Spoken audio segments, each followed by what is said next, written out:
Buenas tardes a todas, a todos. Vamos a dar inicio a una segunda jornada de nuestro ciclo de conferencias Historia de la Psicología. Y para el día de hoy tenemos, voy a presentar a nuestras ponentes, que son la doctora Olga Rojas Ramos y la maestra Núria Domènech Torrens.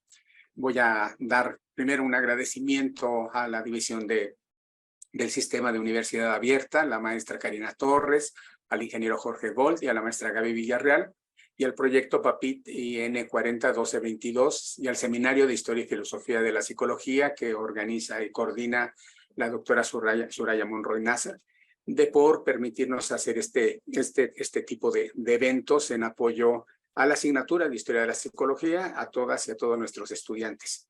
Pues empezaremos con las presentaciones para comenzar con esta sesión. En primer lugar, vamos a tener a la doctora Olga Rojas Ramos, que va a darnos una breve plática sobre psicología y neurociencia, la evolución de la mente y la neurociencia cognitiva. Posteriormente, el que habla presentará una presentación sobre el nacimiento de la psicología cognitiva. Y por último, la maestra Núria Domènech Torrens nos hablará acerca de las mujeres en el conductismo. Entonces, sin más, comenzaremos con la doctora Olga Rojas Ramos con su presentación Psicobiología y Neurociencia, la evolución de la mente y la neurociencia cognitiva.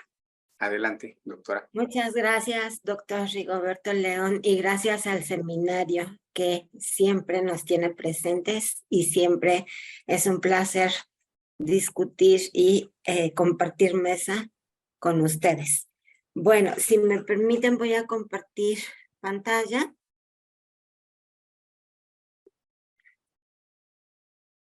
Esperando que se pueda ver.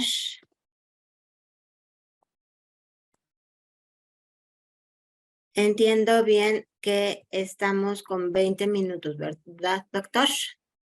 Tenemos 15, pero bueno, veamos. Ok, está perfecto. Un poco más. Está perfecto. Intentaré hacerlo lo más rápido posible. Bueno, el objetivo de este año de cambiar un poquito la temática para hablar del desarrollo de la psicobiología o neurociencias son en realidad dos metas.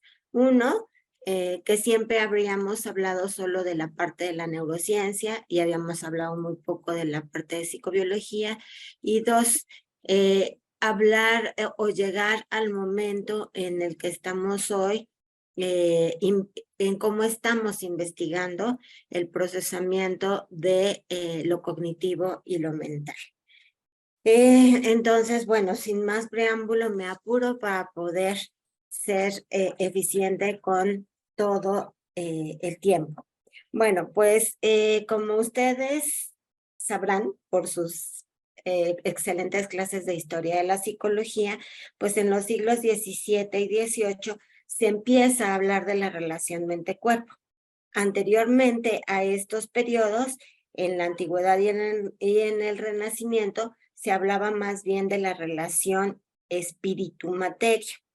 Para el siglo XIX ya el desarrollo de los estudios del cerebro nos lleva a hablar ya de mente-cerebro, ya no solo de relación mente-cuerpo, sino ya lo mental se circunscribe al cerebro, desarrollándose ahí dos tendencias, la mentalista y la organicista.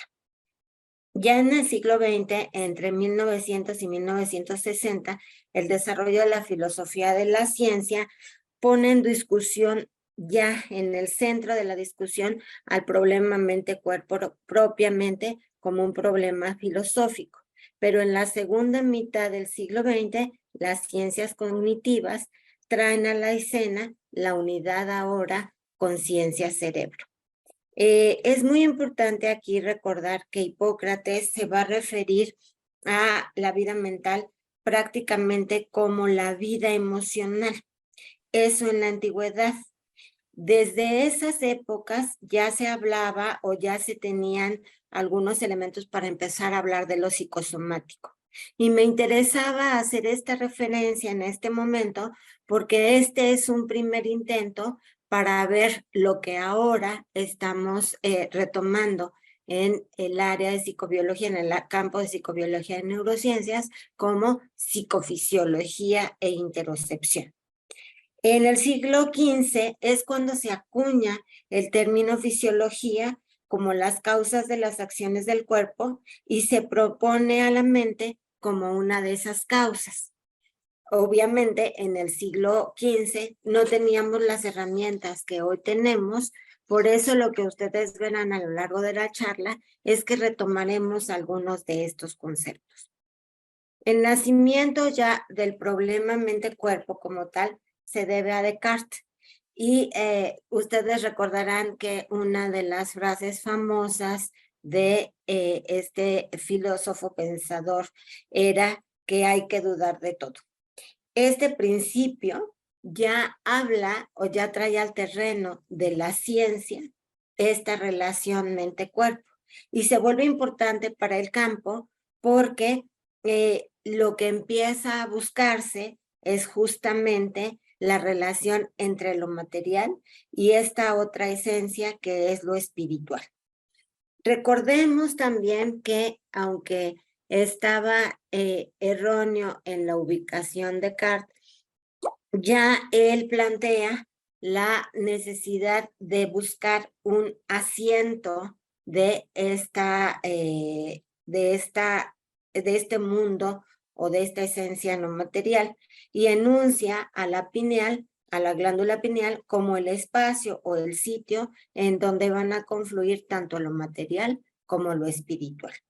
Aquí lo importante con Descartes es que a pesar de que tenía una postura dualista, es importante recalcar que es de los primeros que habla, con esta imagen que tenemos en la parte inferior de la pantalla, es de los primeros que habla de que la acción está ligada, por ejemplo, a la percepción. Si bien todavía no le llama conducta, es un primer elemento para después analizar esta relación entre lo mental y lo conductual y empezar a proponer que la conducta también puede ser un indicador de lo mental. Ya para el siglo, para los años 600, por ahí, 700, se habla ya de un dualismo interdependiente.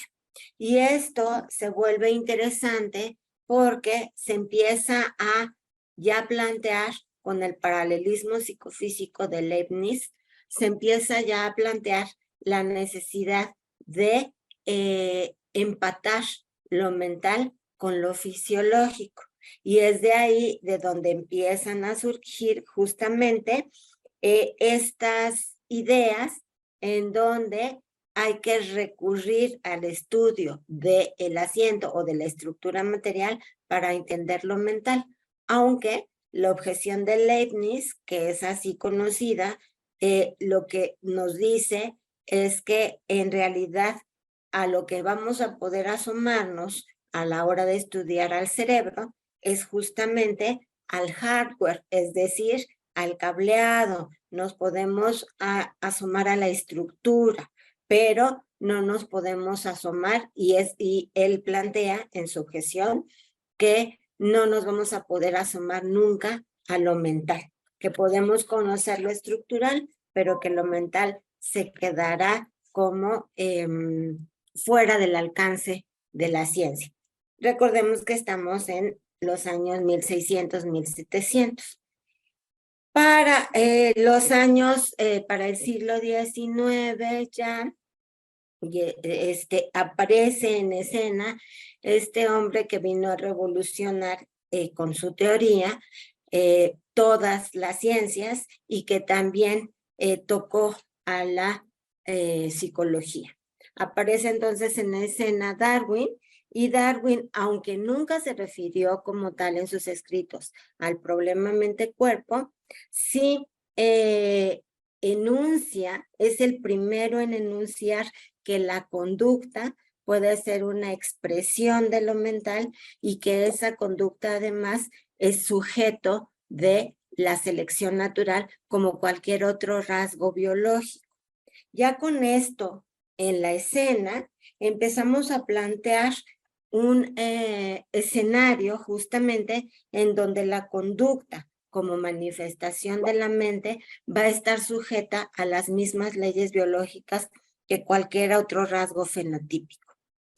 De manera interesante, incluso Darwin, ya retirado a sus 80 y tantos años, hace un tratado de cómo las lombrices de su jardín generan una serie de movimientos que les permiten hacer estos montecitos que crean con sus heces, y que estos montecitos tienen como características diferenciales dependiendo de las lombrices que lo hagan. Describe así entonces y se atreve a decir que de acuerdo con las condiciones del ambiente, la conducta va a variar y por lo tanto lo mental va a variar. Incluso en este libro el que vemos de la formación del moho o del musgo vegetal por las lombrices o por los gusanos, ahí incluso él plantea que estos seres tienen ya una intencionalidad para hacer esas estructuras o estas esculturas con sus heces, estableciendo ya con eso una discusión muy importante sobre los orígenes evolutivos de la mente, hablando ya de una continuidad con el mundo biológico entre lo humano y los otros animales. Esto, para nosotros, para el campo de psicobiología y neurociencias, se vuelve un hito central, porque lo que planteamos nosotros es que efectivamente los humanos coexistimos en relaciones ecológicas importantes con el medio, y ese medio está conformado tanto por presiones ecológicas, pero también por presiones sociales, que se convierten en requerimientos esenciales para influir sobre nosotros o que influyan sobre nosotros, y por lo tanto que también van a influir en la conformación del sistema nervioso. Es decir, esto que ahora sabemos que el sistema nervioso es plástico o es flexible, es una característica que de suyo le permite a los organismos abiertos como nosotros establecer estas entradas y salidas con el medio ambiente y modificarse a través de la experiencia, y por lo tanto ser susceptibles de modificarse por aprendizaje. En un ambiente cambiante, entonces, la demanda al organismo va a ser variable justamente, y una manera de entender cómo nos comportamos o de explicar por qué nos comportamos como lo hacemos es justamente mirar hacia esas relaciones con el medio ambiente. ¿Cuáles son esas demandas ambientales? Y enmarcarlas justamente en esta interdependencia que tiene, en este caso, el humano o la humanidad con el medio ambiente. La cosa y la otredad, entonces, va a estar fuera de nosotros, y nuestra actividad principal es justamente conocer esa otredad, conocer ese medio y modificarlo. Y vamos a conocer ese medio por la acción de los estímulos, y vamos a modificarlos justamente. Todo esto en conjunto va a constituir lo que se conoce como actividad cognitiva o como actividad mental. La modificación entonces se va a hacer por la reacción a estos estímulos. ¿Y quién finalmente es quien está detrás de esto? Pues está detrás de esto lo psicológico. La palabra psicología se usó por primera vez en el siglo XVI y se generalizó también en un sentido filosófico hacia el siglo XVIII, pero la definición científica ya corresponde mucho más hacia finales, hacia el borde entre el siglo XIX y el siglo XX, y esta definición científica llevó justamente a que primordialmente la psicología fuera considerada como el estudio del alma y sus facultades, en los límites de estos dos siglos. Esta definición llevó justamente a plantear que la psicología estudiaba fenómenos psíquicos, fenómenos mentales o fenómenos de la conciencia.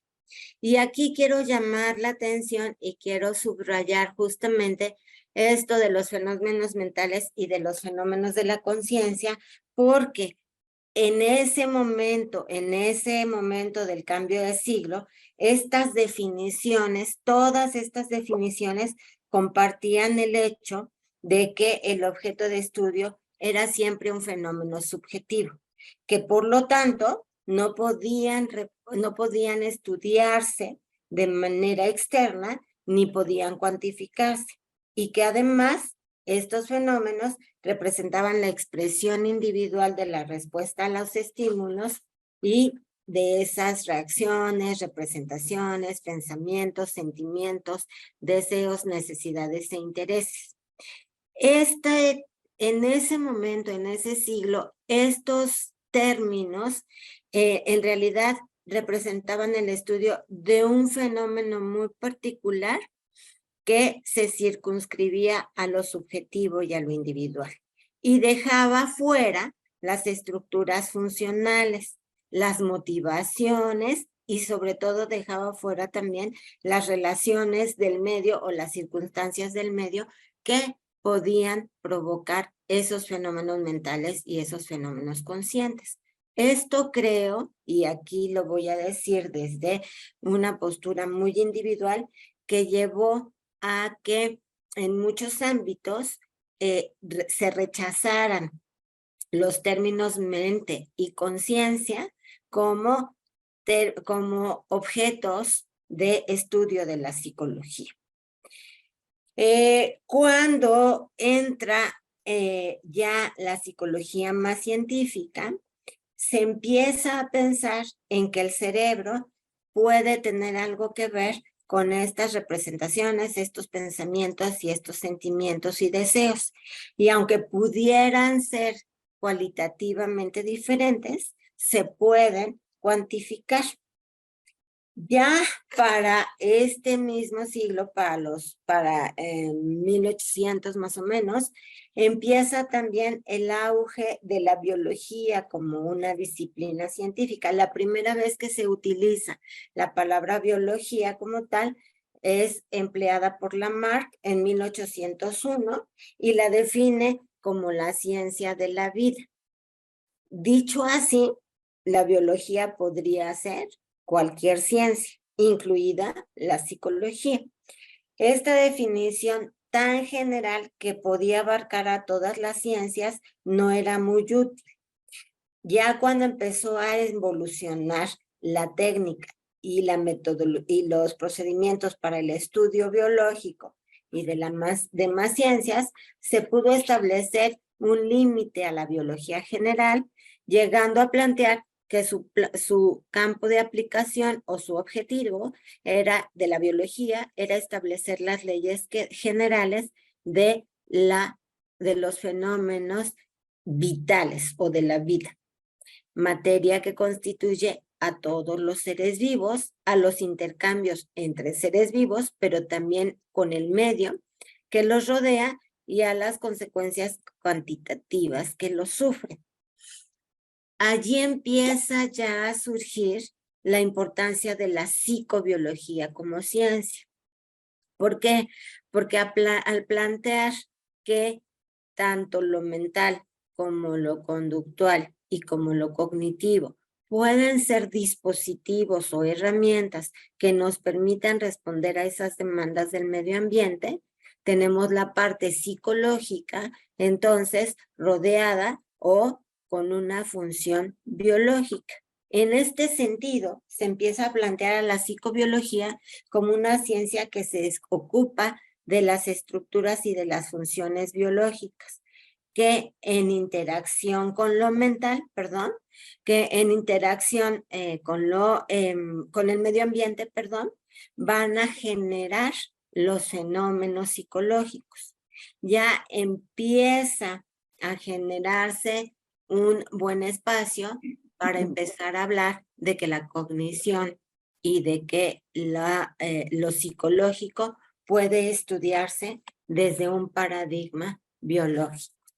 Vamos a dar un salto en el tiempo porque ya hacia los años 60 del siglo pasado, del siglo XX, el desarrollo de las técnicas de imagen, estas técnicas que nos permiten acceder al momento o a los o con muy poco retraso temporal a las funciones que está realizando el cerebro y poder asociarlas con eventos conductuales y con eventos cognitivos, este desarrollo permitió plantear lo que hoy conocemos como neurociencias cognitivas. Este hombre que ven aquí, que es Gazzaniga, que al día de hoy tiene como 84 años, es nombrado y reconocido como el padre de la neurociencia cognitiva, porque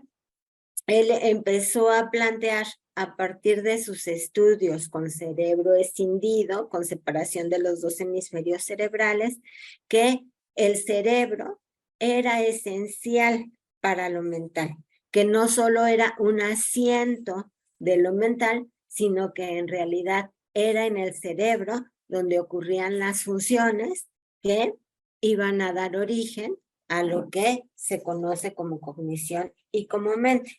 Él no hablaba de mente en ese entonces, hoy ya es un poco más flexible, ya habla de lo mental, incluso ya habla de la conciencia, sin el menor temor, y empieza a cuantificarse los eventos cerebrales asociados a estos fenómenos cognitivos y a estos fenómenos mentales. Sin embargo, en ese entonces, todavía en los años 60, teníamos un pensamiento en el que el cerebro era como un cerebro más bien reactivo. Algo así como un cerebro o un sistema que solo se activa cuando hay estímulos externos. Esto no concuerda con la teoría evolutiva y hoy estamos revisitando al cerebro y sabemos que existen circuitos cerebrales que todo el tiempo, eso quiero representar con la imagen de la derecha, que todo el tiempo están activados, que esta imagen clásica en donde lo conductual se generaba jerárquicamente por la entrada de un estímulo que se procesaba en el cerebro y luego la salida de la respuesta, ya no corresponde tanto a lo que realmente hace el cerebro. Hoy sabemos que el cerebro lo que hace en realidad es predecir.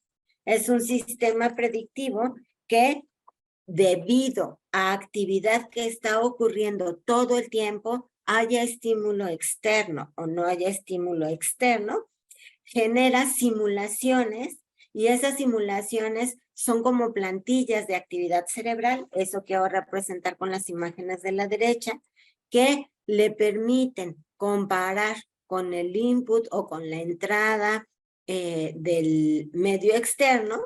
Cuando esta comparación resulta en un error, entonces se corrige la plantilla y se tiene una nueva hipótesis y entonces el cerebro reestructura su actividad intrínseca. Este input sensorial que se pone a prueba con el mundo real, casi siempre lo pensamos como un input que viene desde fuera del organismo, como información que viene desde fuera del organismo. Hoy, ¿qué está pasando en el campo de psicobiología y neurociencias? Sabemos que el cuerpo también importa. ¿Y a qué nos referimos con el cuerpo también importa? Que justamente estas plantillas de simulación, estas hipótesis, estas comparaciones que se están generando como mapas de activación de zonas cerebrales relacionadas entre sí, en realidad provienen de la información interna del propio organismo. Hoy sabemos que el cuerpo también importa para el cerebro en el sentido de que es actividad intrínseca, a la que llamamos actividad de base, en realidad es la que está generando esas hipótesis y esas plantillas. Y curiosamente, esa información viene tanto de órganos internos como de tejido, como de hormonas, como de sistema inmunitario. Esto nos hace tener una representación cerebral de nosotros mismos sobre la cual, o de nosotras mismas, sobre la cual procesamos los estímulos externos. Hoy entonces volvemos a incorporar al cerebro a la parte de un organismo complejo y el estudio hoy va hacia pensar entonces en un cerebro predictivo, en un cerebro, sí, concluyo, en un cerebro que va a estar asociado a actividad intrínseca sobre la cual se construye la realidad. Muchas gracias por esta escucha. Les dejo algunas referencias que pueden tener ustedes disponibles en la presentación para que puedan abundar sobre el tema. Gracias. Muchas gracias, doctora Olga Rojas. Muy interesante su presentación. Vamos a dejar hacia el final todas las preguntas, si quieren irlas haciendo, presentarlas en el chat, para al final de las 3 presentaciones poder ir retomando esas preguntas y poderlas compartir con todos y con nuestras ponentes para que sean respondidas, ¿sí? Bueno, voy a pasar a hacer mi presentación. Voy a compartir pantalla.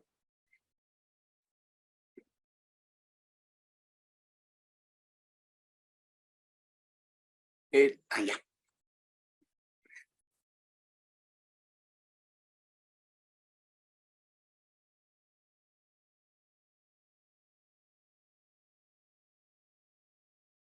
Bueno, yo voy a hablar acerca de los orígenes de la psicología cognitiva y inicialmente voy a presentar una primera diapositiva con un nombre, Annus Mirabilis, y voy a explicar por qué me atrevo a plantear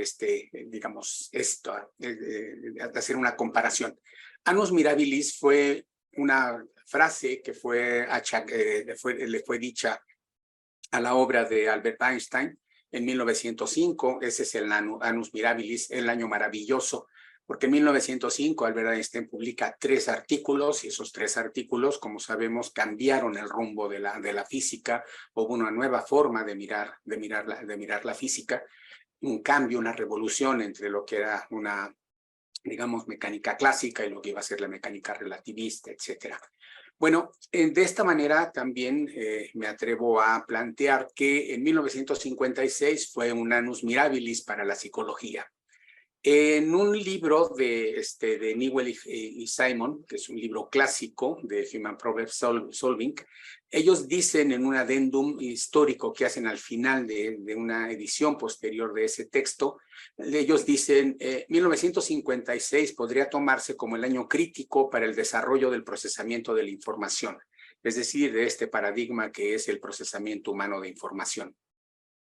Y lo fue por un itinerario que me gustaría hacer el recorrido, que empieza en 1936, en el momento en que Alan Turing afirma que una máquina es capaz de realizar, y hay que acentuar, en principio, cualquier cálculo posible.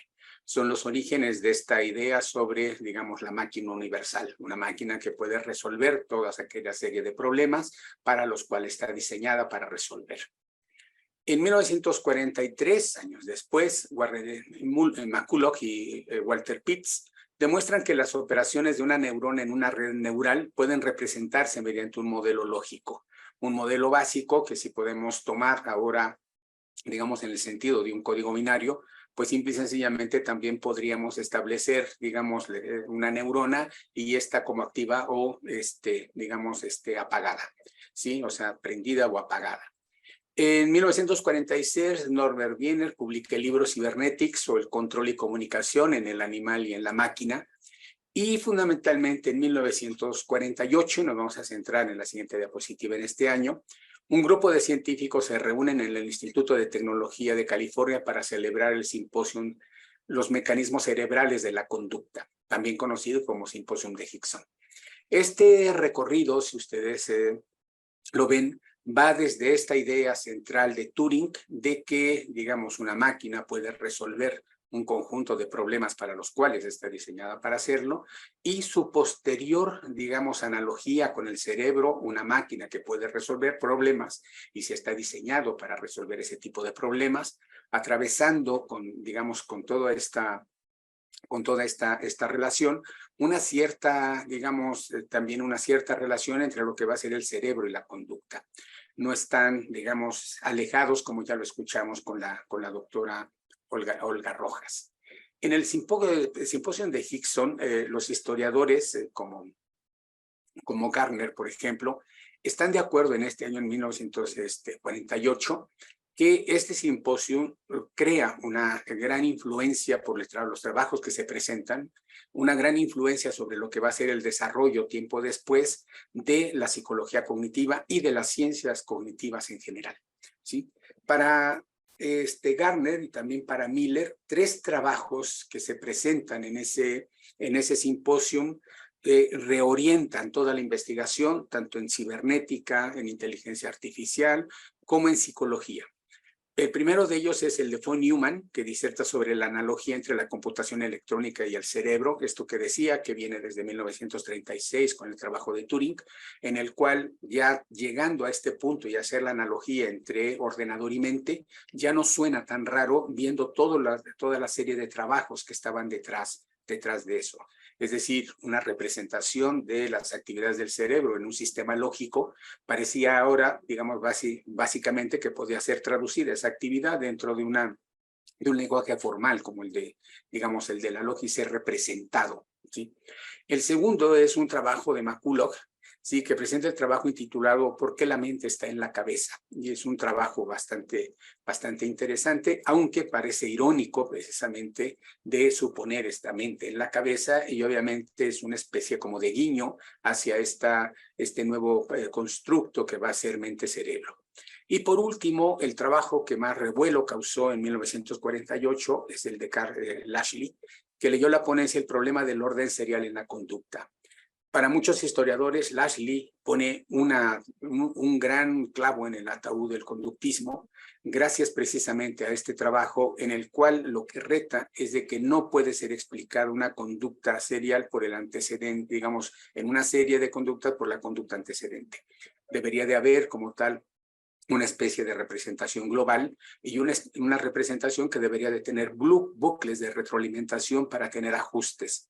Un poco como lo que estaba diciendo la doctora Olga Rojas, es decir, no somos reactivos específicamente con respecto al medio, sino que tenemos una serie, digamos, de mapas, programas, esquemas, guiones que se integran de una cierta manera, pero deben de sufrir una retroalimentación conforme se va avanzando en el despliegue en tiempo real de la conducta.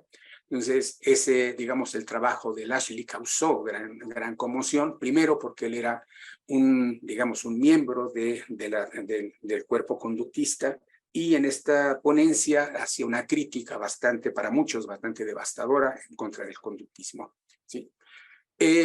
1956 puede ser considerado un annus mirabilis, precisamente porque en ese momento se publican en 1956 los textos que van digamos, a decidir mucha de la dirección que va a tener el desarrollo de la ciencia cognitiva en general y de la psicología cognitiva en particular. Shannon y McCarthy editan estudios sobre Automata Studies. Minsky hace circular primero un informe técnico que son los pasos hacia la inteligencia artificial, que ya anda, digamos, en esos momentos la inteligencia artificial siendo muy discutida, y es un informe técnico inicialmente en el 56 que después se va a constituir en un texto bastante importante. Para el campo de la psicología tenemos este gran libro de Brunner, Goodnow y Austin, un estudio del pensamiento, que se publica también en 1956, y donde por vez primera plantean, de hecho, la idea central de que en lo que sería la categorización y la formación de conceptos, existen, digamos, estrategias. Hay una serie de estrategias. Esto viene a colación con lo anteriormente mencionado, es decir, hay algo dentro de la cabeza, y en este caso, estrategias que están guiando lo que serían las elecciones de comportamiento en el mundo. Otro artículo más bien muy importante para la psicología fue el publicado por Miller, el mágico número 7 más o menos 2, en el cual nos habla acerca de lo que serían los límites de la memoria, pero también elementos de selección y de estrategia dentro de eso. En Michigan, la teoría de la detección de señales es aplicada a la percepción por Tanner, Witz y Birdal. Goodenough y Floyd Lonsbury publican una serie de artículos donde empiezan a ampliar lo que sería el análisis componencial, un análisis que se convierte posteriormente, digamos, en modelos para la antropología cognitiva. Posteriormente, presentando una siguiente imagen, nos va a quedar claro cómo se van integrando todo este conjunto de elementos. Y Noam Chomsky publica 3 modelos para la descripción del lenguaje, y uno de esos modelos va a ser precisamente el de su gramática transformacional. Si ven, digamos, hacia el pasado y el impacto que causaron estos textos un poco en ese momento, pero también a posteriori, uno entendería entonces por qué ese es un año bastante importante para el desarrollo de la psicología cognitiva y de las ciencias cognitivas en general. ¿Sí? Pero siguiendo un poco con lo mismo, también en ese mismo año se realiza un simposium que es organizado por el Grupo de Interés Especial en la Teoría de la Información, en el MIT, entre el 10 y el 12 de septiembre de 1956. Miller y un historiador como Howard Gardner, en su texto sobre la historia de la psicología cognitiva, dice que nunca ha sido tan preciso el fechado del nacimiento de una nueva ciencia como en ese momento. Es decir, incluso el propio Miller dice que la ciencia cognitiva, la psicología cognitiva nacen el 11 de septiembre de 1956. Ya vimos que están todos estos trabajos, y va a haber trabajos todavía posteriores, 1 o 2 años después, entre el 58 y el 59, pero básicamente a lo que se refiere Miller es a un conjunto de trabajos que se presentan fundamentalmente ese día. No el 10, no el 12, sino que dice que es el 11 de septiembre todos estos trabajos. Newell y Simon presentan un trabajo sobre su máquina lógica. Nat Rocher y colaboradores, en patrocinio por la IBM, reportan la utilización de una máquina IBM 740 para verificar la teoría neuropsicológica de los ensambles neuronales de Donald Hess. Victor Ive dio una charla sobre el análisis estadístico de brechas y su relación con la sintaxis, en donde también se plantea básicamente que el lenguaje y el estudio del lenguaje puede tener una precisión matemática, cosa que para Ive había supuesto que el único que había encontrado esa relación era precisamente Noam Chomsky. Y Skihal describió algunos experimentos sobre la velocidad del reconocimiento perceptivo. George Miller habló sobre cómo evitamos el embotellamiento creado por nuestra limitada memoria de corto plazo, y Switz y Birsal explicaron el significado de la teoría de la detección de señales. Si ustedes ven todos estos trabajos y realmente aquí es lo que están planteando: máquina lógica, sintaxis, reconocimiento perceptivo, memoria de corto plazo, detección de señales, nos lleva básicamente a todo este conjunto de elementos que desde una perspectiva psicológica podríamos reconocer como trabajos en percepción, en memoria, en lenguaje, en razonamiento, pero también acompañados precisamente de todo este gran trabajo que se había realizado después de 1936 sobre lo que era todo el trabajo sobre inteligencia artificial, cibernética, las máquinas lógicas, etcétera. Es decir, empieza a haber una unión en la cual básicamente lo que ya va a detentarse ahora como no solamente como procesamiento de información, sino como la metáfora mente-ordenador, pues ya empieza a cobrar cierta forma. A este esquema me refería hace rato con la ciencia cognitiva, en la cual todos estos trabajos, y por eso decía que este trabajo sobre los modelos que empiezan a hacer, digamos, empiezan a dar origen a distintas ramas de lo que hoy conocemos como ciencia cognitiva, como las neurociencias, la filosofía de la mente, la psicología cognitiva, la psicolingüística, la antropología cognitiva y las ciencias de la computación con lo que sería la inteligencia artificial. Y básicamente el conjunto de relaciones que se pueden establecer entre ellas, por ejemplo, entre psicología y lingüística, toda la psicolingüística o la psicología y la filosofía, todos los trabajos actuales en filosofía de la mente, en antropología cognitiva, por ejemplo, y todo el bagaje que nos está dando las neurociencias para establecer esta relación de que esto que está ocurriendo en el cerebro, como ya lo escuchamos anteriormente, no es otra cosa más que lo que Pinker estaba diciendo en un texto, que la mente es lo que el cerebro hace. Es decir, no hay mucha diferencia entre el cerebro y la mente, pero sí en las exposiciones de lo que podrían ser sus productos, y que de hecho actualmente es donde se sigue trabajando. 1956 es muy bien datado, que es el nacimiento de la psicología cognitiva, de la ciencia cognitiva en general, pero también que tiene todo este conjunto de antecedentes que se van a ir, digamos, prorrogando y diferenciando a lo largo del tiempo, pero también formalizando y constituyendo en áreas muy ricas de investigación. En todo caso, digamos, podríamos simple y sencillamente decir lo siguiente.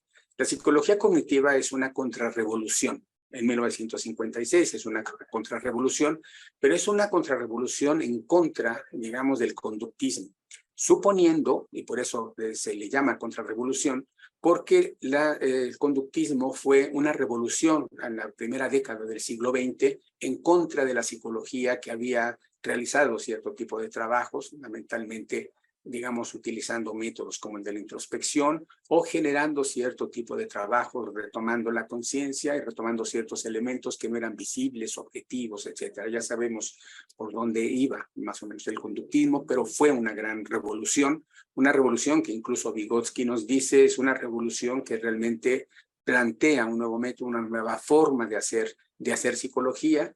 Pero ahora, ante eso que no había explicado, que son estos elementos que ocurren al interior de la cabeza, por eso no era, digamos, gratuito, ni era ironía este título de una ponencia de por qué la mente está en la cabeza, sino que básicamente tenía que ver, digamos, con lo que iba a ser retomar todo ese conjunto de actividad mental que son digamos, los guiones, que son las estrategias, que son los planes, que son ese conjunto de elaboraciones, de operaciones que están realizándose ahí y que tienen su manifestación en todo el comportamiento cognitivo que podemos realizar. La hipótesis central de la ciencia cognitiva es que el pensamiento puede entenderse mejor en términos de estructuras representacionales en la mente y procedimientos computacionales que operan sobre estas estructuras. Si recordamos las viñetas anteriores del 36 al 48, pues vemos que básicamente todo lo que está, digamos, como decía Boring, en el espíritu de la época, ¿sí?, van a ser precisamente este trabajo sobre los ordenadores y esa visión aplicable, digamos, a lo mental. Las primeras o influyentes aplicaciones del computacionalismo a la cognición incluyen teorías de la adquisición del lenguaje, como la de Chomsky, la atención, como la de Brodmann, con su libro de Percepción y Comunicación, la resolución de problemas con Shaw y Simon, la atención, la memoria con Sternberg, por ejemplo, y la percepción con Marr. Todo este conjunto, digamos, de trabajos tuvo un origen, y ese origen es 1956, y en lo que dice Miller, en un día muy específico, que es el 11 de septiembre de 1956, cuando aparece en toda esta presentación en un simposio. Muchas gracias.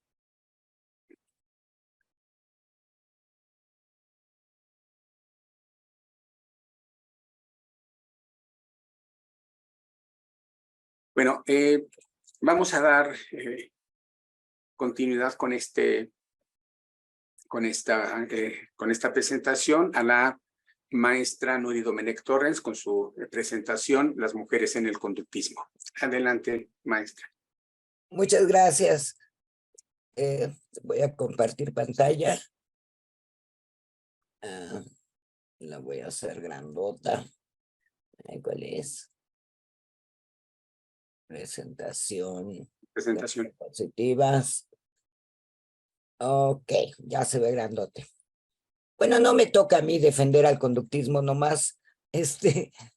Me toca esta parte que es parte de la historia y parte del presente, porque la historia, y siempre hay que recalcarlo, la historia de la psicología no es continua, más bien es secuencial, no es secuencial, es discontinuo, es decir, cuando llega el conductismo, quiere romper con todo, psicoanálisis, mentes, pero aquello sigue y la parte clínica sigue adelante y la parte cognitiva sigue adelante.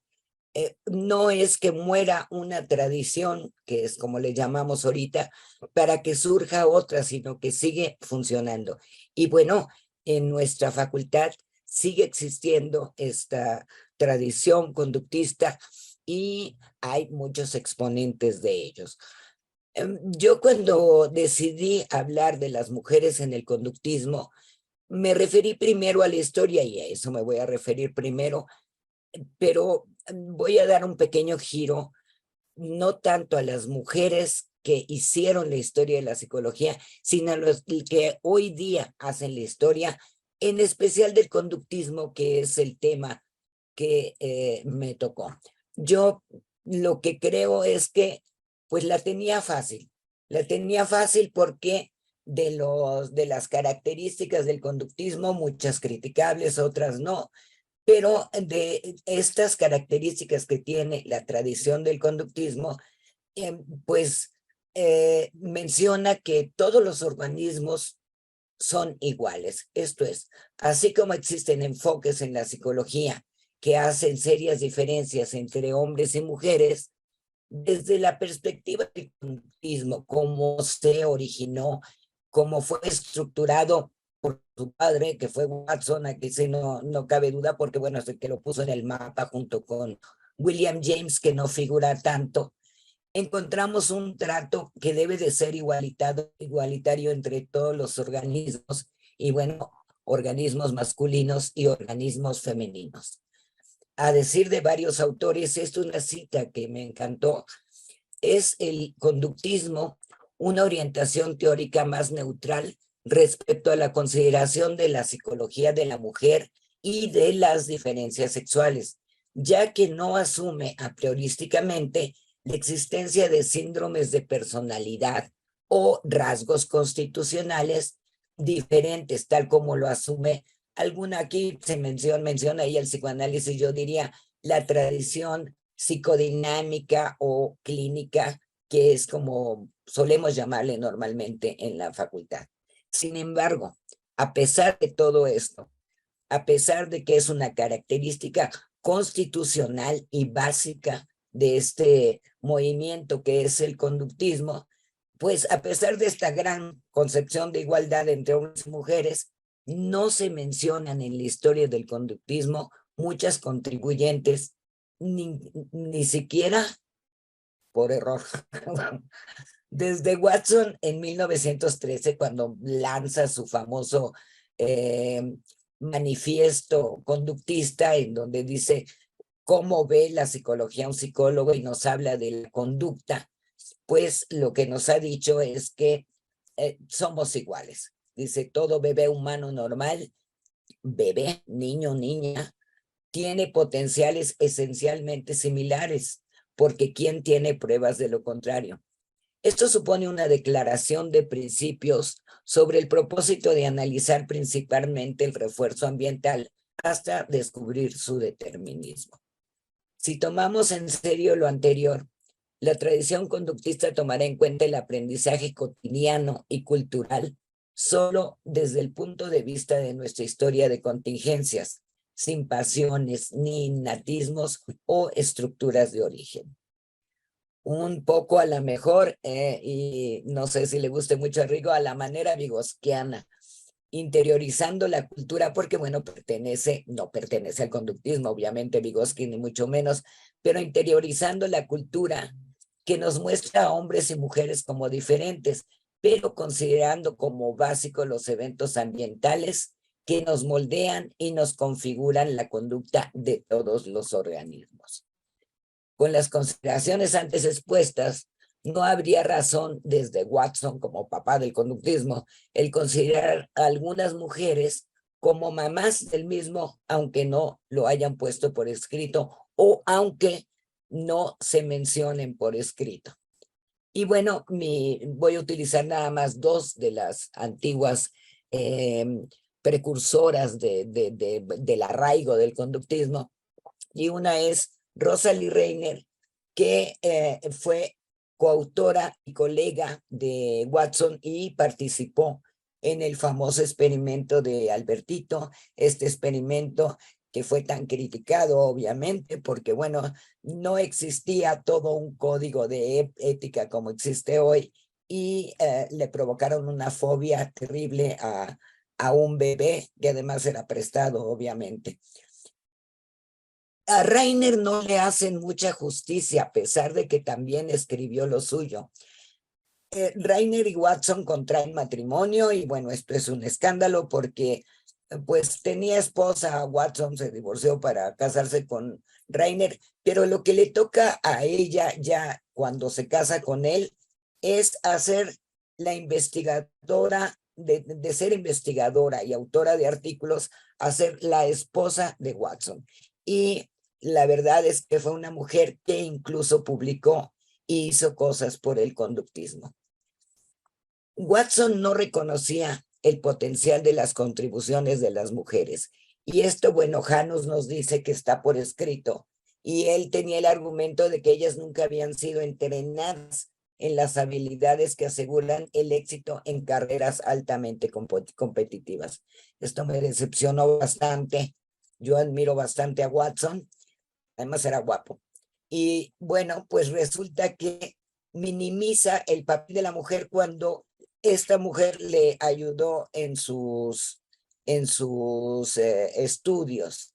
Rosalie cuestionó estas apreciaciones, dejando de lado muchos prejuicios que en ese momento histórico, estamos a principios del siglo XX, mantenían en torno a la mujer como su supuesta inferioridad mental y su única vinculación en lo doméstico, emocional y maternal. Pero bueno, así fue esta vida de Rosalind Reiner.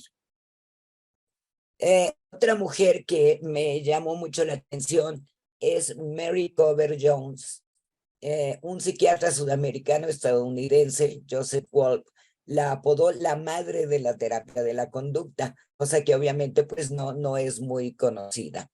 Fue una psicóloga estadounidense de orientación conductista que realizó grandes aportaciones en el ámbito de la psicología, incluso como que trató de reformar aquel experimento de Albertito hecho por Watson, y concretamente contribuyó al ámbito de la psicología clínica infantil desde el punto de vista de modificación de conducta, y sus experimentos se centraron en el abordaje de las fobias por aquella reacción a aquel experimento, y se interesó mucho, obviamente, también en la psicología del desarrollo, que en su tiempo es lo único que admitían para las mujeres. Bueno, pues son criadoras, son mujeres pues que crían niños, que estudien, si estudian, si se les ocurre, pues que estudien psicología del desarrollo.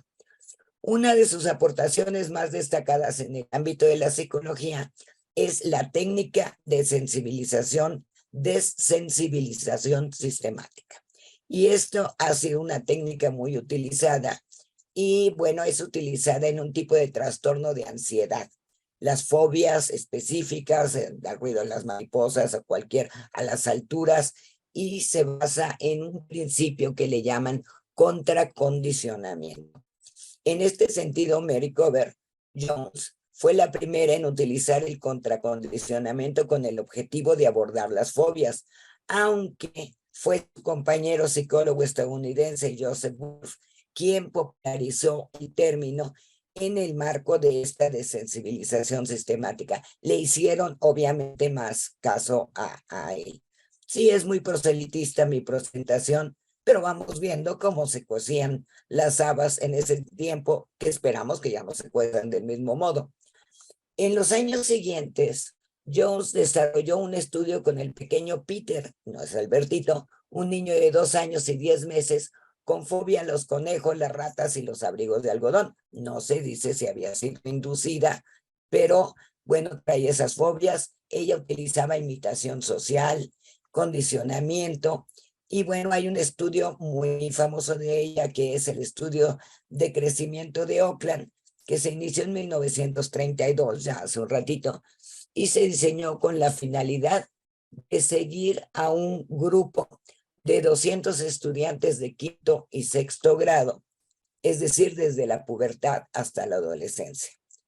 Bueno, para no ahondar más en esta psicóloga, podemos decir que llegó a ser presidenta de la Sociedad para la Psicología de las Mujeres, que en su tiempo, yo no sé qué debía haber pensado ella realmente, pues a lo mejor me estoy brincando las trancas y seguramente debió haber estado muy satisfecha.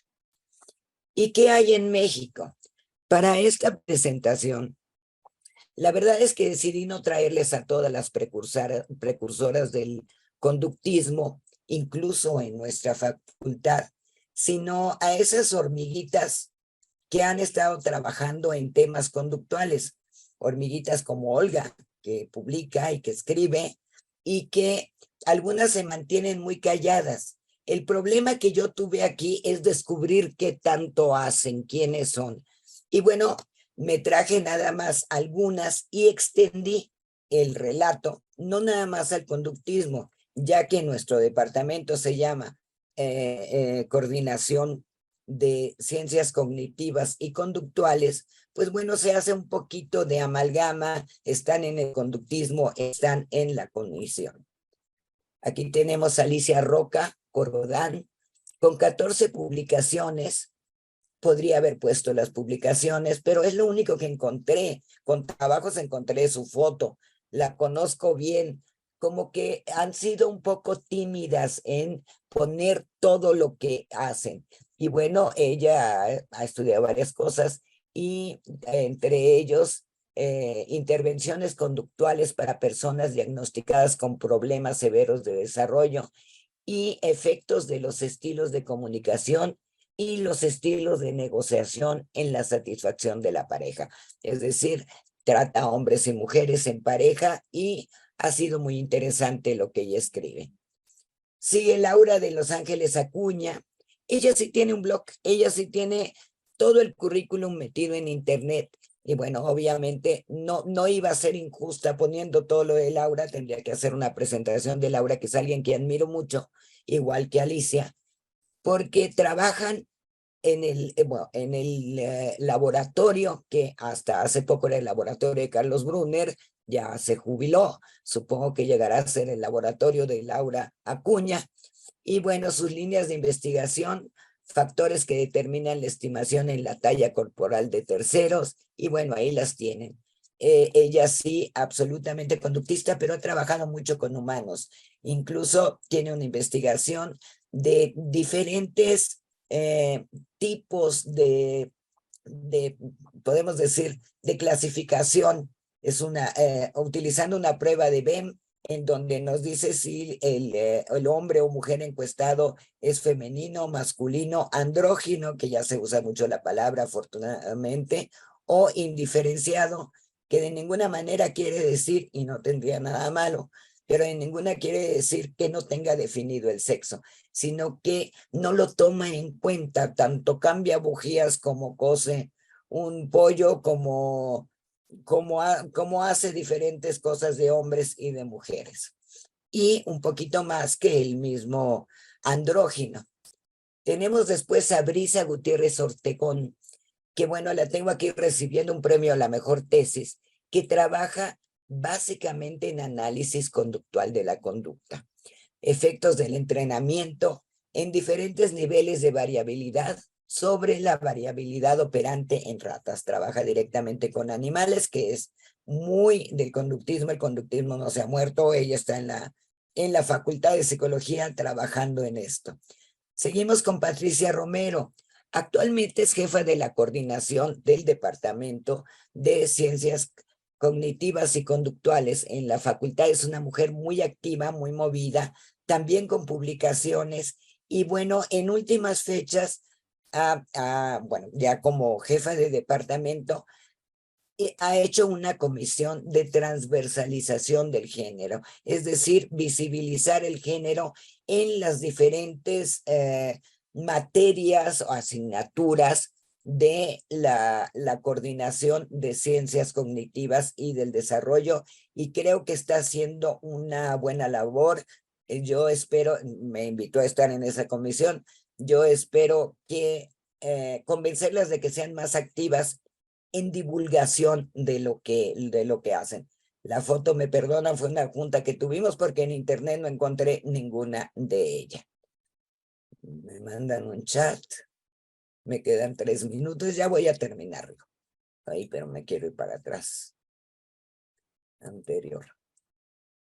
Tenemos otra vez a Judith Marina Menes, que ella, no estoy segura que sea su foto de ahorita, pero está muy guapa. Y bueno, ha publicado en varias revistas y también muy experimental y también muy dedicada a la estadística y al método, lo cual también en algún momento se hará un repositorio de este tipo de hitos de la psicología, que a lo mejor ya, como les pusieron, intercurriculares o que sirven a todos, no están representados en una sola asignatura, pero que también están trabajando en esto. Ligia Colmenares, feminista de corazón, y bueno, con al menos 11 publicaciones y trabajando. Tenemos también a Alejandra Siria, en una pose muy característica de ella, en esta foto que encontré. Ella es más cognoscitiva y filósofa que conductual, pero colabora ampliamente en el Departamento de Ciencias Cognitivas y Conductuales.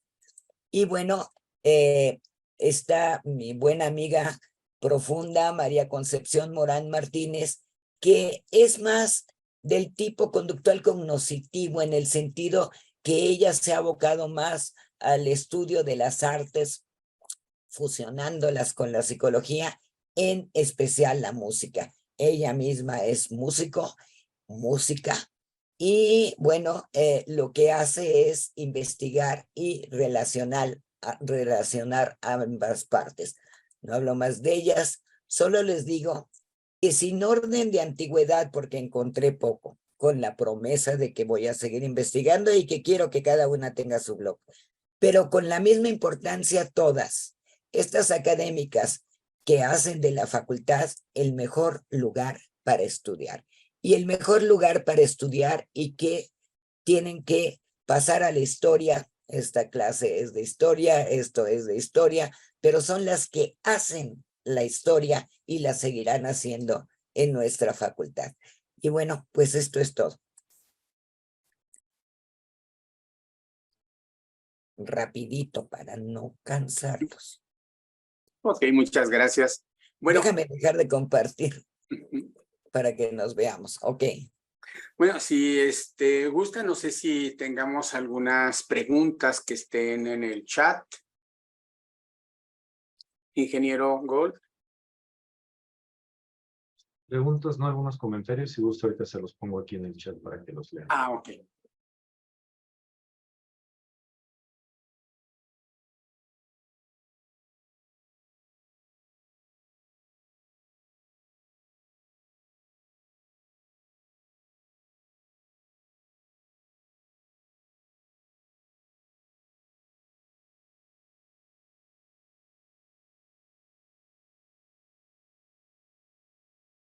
Bueno, tenemos aquí algunos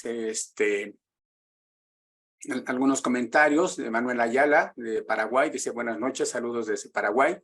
Albert Besker, hola, saludos, soy Edgar, estudiante de la facultad. María Inés Sánchez, buenas tardes, gracias por compartir conocimientos. Y Manuel Ayala, dice Marvin Minsky, creía que en el futuro, hace más de 20 años decía eso, vamos a poder mejorar la memoria en tiendas y creía que los cerebros se podrían preservar y recuperar la información en el futuro. Eso es lo que quería plantear Manuel Anaya. No es una pregunta en sentido estricto, pero no sé si quieran hacer algún comentario en torno a este comentario de Manuel Ayala. Doctora Rojas. Bueno, creo que estamos un poco lejos de eso, afortunadamente, y digo afortunadamente porque en realidad la flexibilidad y la característica propia de este sistema que hace miles de plantillas y demás, se basa justamente en la posibilidad de aprender. No sé qué tanto comprar como memorias o comprar como cerebros en las tiendas pudiera también tener esta característica, ¿no? Creo que una de las cosas importantes que la neurociencia nos ha enseñado hoy es que estábamos un poquito errados en cómo estábamos explicando el dato, porque nos circunscribíamos a áreas específicas pensando que esas áreas eran la función.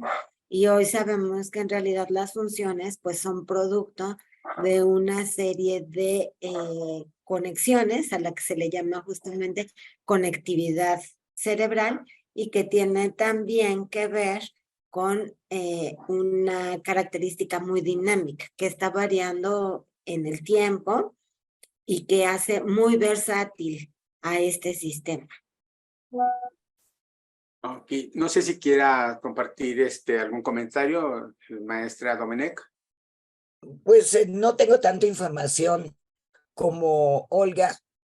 Sería una buena idea lo que proponen, pero creo que, bueno, si tenemos fuga de cerebros, a lo mejor sería bueno comprar memorias, ¿verdad?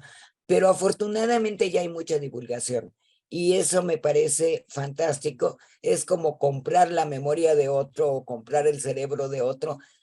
Hablabas de Gazzaniga, Olga, un hombre tan completo, que unificó el cerebro, porque se hablaba de cerebro dividido por Sperry, y él unifica, y que bueno, de alguna manera después sigue comentando. Yo he seguido también a Gazzaniga, y sigue comentando en los alcances que tiene todo lo que tenemos en la cabeza.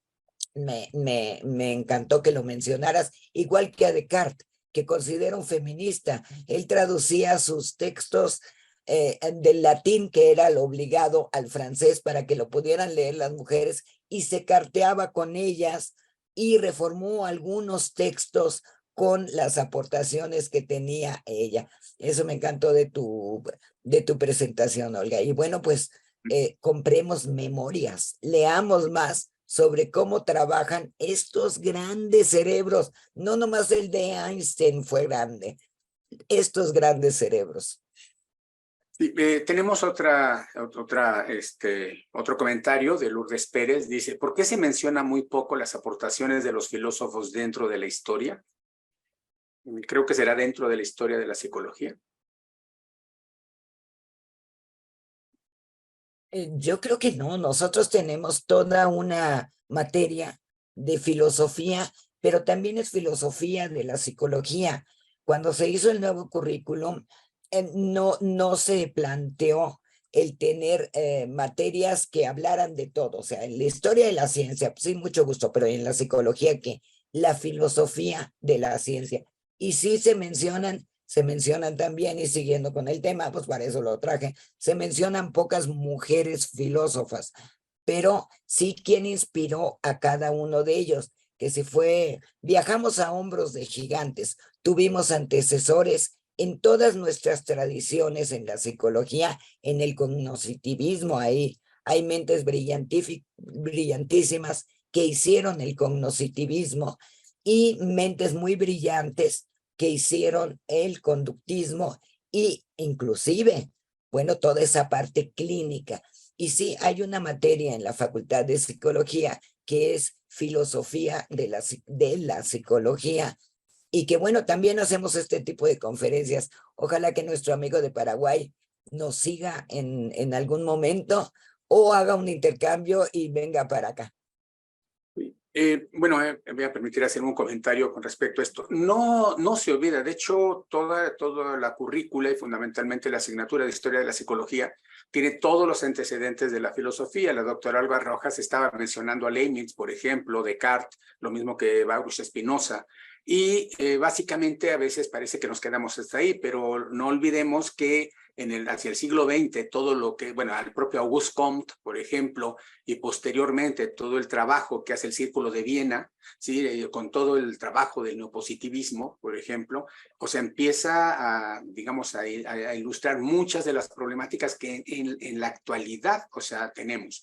Básicamente en este gráfico que puse de las ciencias cognitivas, todo lo que es actualmente en 2023, filosofía de la mente, está lleno de filósofas y filósofos a no parar trabajando sobre cuestiones de percepción, todo el movimiento de cognición encarnada, por ejemplo, la tercera generación de ciencia cognitiva, está llena de fenomenólogos, por ejemplo, todo el rescate de autores como Husserl, como Heidegger, como Merleau-Ponty, por ejemplo. O sea, sí aparecen. Ahora, básicamente para una asignatura de historia, pues nos quedamos muy cortos en un cierto periodo que son los antecedentes. De hecho, en general, como también en primer semestre está teoría computacional de la mente, parece que historia de la psicología se queda un poco hacia conductismo, Gestalt.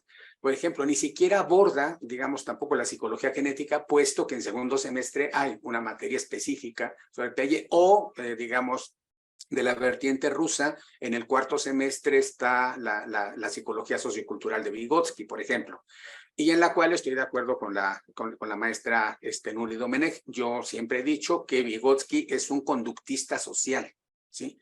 O sea, eso es lo que, por eso no lo estudio, no me gusta mucho él, pero es un conductista social. Todo está en la cultura, nosotros somos receptáculos de lo que va a ser, etcétera, ¿no? Entonces hay una serie de cosas. Pero bueno, volviendo otra vez a los filósofos, hay muchas personas aquí en psicología social, encontrarían varios de ellos que trabajan con psicólogos muy actuales, Gadamer, por ejemplo, ¿no? Trabajan algunas cosas con Nietzsche. Si tienen la oportunidad de estudiar con la maestra Patti Corres, por ejemplo, Patti Corres hace una muy buena relación sobre los filósofos, por ejemplo, atomistas, toda la filosofía griega, la filosofía medieval de Santo Tomás, San Agustín, y su influencia en muchos conceptos de orden psicológico, ¿no? Entonces sí se toman, digamos, se toman en cuenta y siguen siendo, digamos, un punto básico para la reflexión en respecto de los fenómenos psicológicos o de las explicaciones de psicología, ¿no? Bueno, ya no aparece algún otro comentario. No sé si gustan redondear, digamos, un poco para ir terminando, algo que quieran comentar, maestra Domenech, doctora Rojas. Pues, Bueno, adelante, Nuria. no, adelante, porque tanto como redondearlo, más bien que sigue, lo que sigue es seguir, bueno, con todos los estudios que hace Olga, obviamente, en su laboratorio, pero seguir bordando en la historia que es esto de la psicología y tener en cuenta esto que nos dicen, que de la filosofía alguna vez hasta se pensó en juntar las dos, historia y filosofía, en una sola, pero nos robábamos tiempo, entonces se dejó en dos, y que el alumno estuviera un poco más avanzado cuando entrara a la filosofía, conociera un poquito más de todos los hitos que hay en la psicología para poder entrar a la filosofía. Olga. No, pues solo decir que casi siempre pensamos en mi campo, casi siempre pensamos en reducir a lo neuro toda la explicación. Creo que hoy tenemos muchísimo trabajo en pensar justamente en cómo dar este marco evolutivo explicativo de la función última de la conducta y de la cognición. Hay mucho trabajo por hacer y pues completar también diciendo que creo que hoy las fronteras entre áreas cada vez son más borrosas y afortunadamente estamos aprendiendo nuevamente a hablar entre nosotros, a reconocernos y a establecer preguntas de investigación muy conjuntas, ambiciosas y conjuntas, y que bueno, que hay preguntas que se han quedado en el tintero porque aunque ha habido un desarrollo de la técnica muy vertiginoso, aún no llegamos al punto, por ejemplo, de poder estar generando pensamiento de manera ecológicamente válida y registrar al mismo tiempo. Todavía los tenemos que meter en el resonador, por ejemplo, y eso pues ya nos mete en un medio muy artificial. Pero esperemos pues que pronto estas fronteras que se han borrado den los frutos que la disciplina requiere.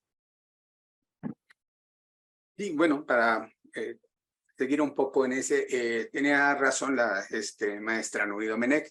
De hecho, este campo, y es un área que tenemos, la coordinación de ciencias cognitivas y del comportamiento, es eso. O sea, uno ve un gran, digamos, una gran confluencia de intereses, de marcos teóricos, de paradigmas que están trabajando, digamos, constantemente. Y básicamente esto que planteaba de cuando decía y hacía esta diferencia entre las ciencias cognitivas y lo que era la psicología cognitiva en específico, de hecho me adhiero más a lo que es ese movimiento de las ciencias cognitivas, porque es donde puede encajar todos estos intereses. Por ejemplo, uno revisa trabajos en antropología cognitiva y uno está viendo psicología social en pleno, pero está viendo los elementos cognitivos. ¿Habían desaparecido? No. O sea, si uno hace se sumerge en la alberca de la psicología social específicamente, pues va a haber muchos trabajos de personas que trabajaron en ambos rubros, tanto en percepción como en social, como Kurt Lewin, por ejemplo, o gente que trabajó en inteligencia con animales como Kohler, pero también digamos, en percepción con la escuela de la Gestalt. Es decir, hay de todo. Pero una cosa que sí me llamó la atención, o sea, sí había en la historia, por ejemplo, en el conductismo, muy pocas representantes digamos, del género femenino. Y hay algo que quizás habría que seguirle un poco, digamos, desenterrando por ahí, porque algo me llamó la atención ahorita, como lo planteaba Nuri, y es precisamente que en el campo opuesto, en el campo de la cognición, por ejemplo, en la psicología genética piagetiana, abundaron las mujeres. Y de un nivel, o sea, enorme, como Barbel Lindell, Madame Bové, Hermine Sinclair, Constance Camille, por ejemplo. Y ahora no decir de la psicología del desarrollo cognitivo actual, o sea, me faltan los dedos para contar las grandes mujeres que hay con una importancia impresionante, generadoras de teorías. Susan Carey, por ejemplo, Rochelle Gelman, Susan Gelman, Esther Delen, que era una maravilla, desgraciadamente murió, pero nos puso en el camino del estudio de los fenómenos dinámicos complejos, y la teoría que tiene la seguimos utilizando porque es verdaderamente impresionante. Karen Adolph, por ejemplo, en todo lo que es problemas de psicomotricidad. Aquí en la facultad me gustaría mencionar dos, precisamente de nuestras compañeras, Elda Alicia Alba Canto, por ejemplo, y Natalia Arias Trejo, que están en el laboratorio de infantes dedicadas a trabajos en psicolingüística, maravillosos trabajos en psicolingüística y en formación de conceptos y categorización. Jutta Fried, por ejemplo, en trabajos en autismo, es decir, o personas no solamente europeas o norteamericanas, como Stella Bosnias-Dow, una griega que trabaja en cosas de cambio conceptual y cognición y enseñanza de la ciencia, o sea, de una manera maravillosa. Usha Goswami, por ejemplo, o sea, ahora nos faltan, digamos, dedos para estar contando la gran proyección que existe, afortunadamente. Y creo que tenía razón, mucha razón, uno de los fundadores de la psicología cognitiva, Jerome Brunner, decía que quizás nos falta que las mujeres empiecen a estudiar el desarrollo infantil porque nos darán una versión diferente a la que nosotros estamos acostumbrados. Es decir, estamos trabajando puros hombres, pero cuando empiecen a trabajar ellas vamos a tener un campo diferente. Y tenía mucha razón Brunner. Hoy tenemos un campo diferente gracias a ese conjunto de aportaciones. Y son las que pues, debemos de continuar publicitando, digamos, porque son las que nos guían en cómo ver la psicología cognitiva y específicamente algo que me interesa, que es el desarrollo cognitivo. Pero nada más, bueno, quería cerrar con eso, pero sí sería, digamos, cuestión de empezar a ver ahí más en detalle qué pasa en esos 1940, 1970, digamos, ese marco, por qué aparecen estas, o en otros campos, cómo empezaron a generarse posibilidades o no del desarrollo, digamos, para el trabajo de mujeres, ¿no? Pero sería interesante. Bueno, no sé si ya no hay comentarios, no sé si haya algo más. Si no es así, bueno, pues damos un poco las gracias una vez más primero a nuestras conferencistas, la maestra Nuri Domenech Torrents. Muchas gracias por esta participación. También a la doctora Olga Rojas Ramos, muchísimas gracias por su participación. Y obviamente a todas las personas que trabajan en la división de la Universidad Abierta que nos facilitan esto, la doctora Soraya Monroy, el ingeniero Enrique Gold, la maestra Gabriela Villarreal. Sí, Nuri. Y muchas gracias, Rigo, porque no te puedes dar las gracias tú solo, y la verdad tu presentación fue muy ilustrativa y muy puntual a lo que hay del cognoscitivismo. Muchas gracias, Rigo. No, gracias a ustedes. Pero bueno, sin más, muchas gracias a todos, a la maestra Karina Torres también, muchas gracias. Y bueno, con esto nos despedimos. Gracias por su asistencia y ya hasta la siguiente, ¿cómo se llama? Hasta la siguiente conferencia. Gracias. Buenas noches. Gracias. Buenas noches, mil gracias. A todos. Gracias.